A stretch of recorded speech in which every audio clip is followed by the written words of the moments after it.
Well, generally non-productive assets remain, if you had bought gold at the time of Christ and you figure the compound rate on it, it may be a couple tenths of 1%.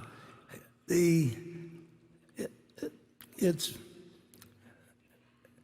essentially is not going to deliver anything other than supposed scarcity, because you can only mine so many. But so what? I mean, what does it produce itself? The check is a wonderful idea. Just imagine how the world would be without being able to write checks or have wire transfer of funds. But it doesn't make the check intrinsically itself worth a lot of money. And if you said you can't use something called check with a little piece of paper, you'd do something else to transfer money. I think that anytime you buy a non-productive asset,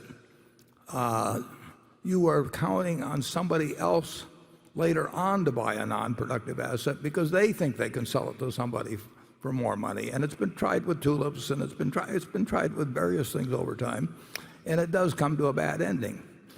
I mean, you have a hard time. You can think of raw land. I mean, the Louisiana Purchase was, say, $15 million for 800,000 or so square miles of land. In fact, you're sitting on land that came with the Louisiana Purchase, and so what we paid 20 bucks a square mile, and 640 acres in a square mile, and you're down to 3 cents or something. So that was a pretty good purchase of what was then a non-productive property. But it depends. But it's very hard. You can buy stamps. Bill Gross got collected a wonderful stamp collection, and it sold for more money in the end. But it's dependent on somebody else wanting to buy, hoping they will sell it for more money, and so on. And in the end, you make your money out of productive assets. If you buy a farm, you estimate what the crops, what amount per acre of soybeans or corn or whatever may be raised, and how much you have to pay the farmer that farms it for you, and what your taxes will be, and various things.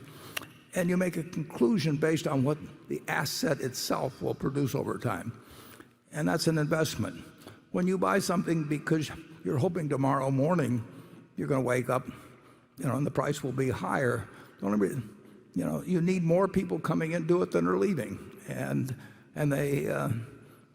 you can get that, and it will feed on itself for a while, and sometimes for a long while, and sometimes to extraordinary numbers.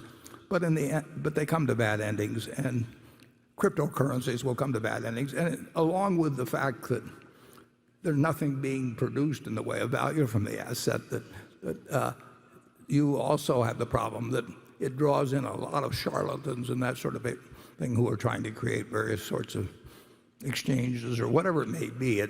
It's something where people who are of less than stellar character see an opportunity to clip people who are trying to get rich because their neighbor's getting rich buying this stuff that neither one of them understands. It will come to a bad ending. Charlie? Well, I like cryptocurrencies a lot less than you do. And so, to me, it's just dementia.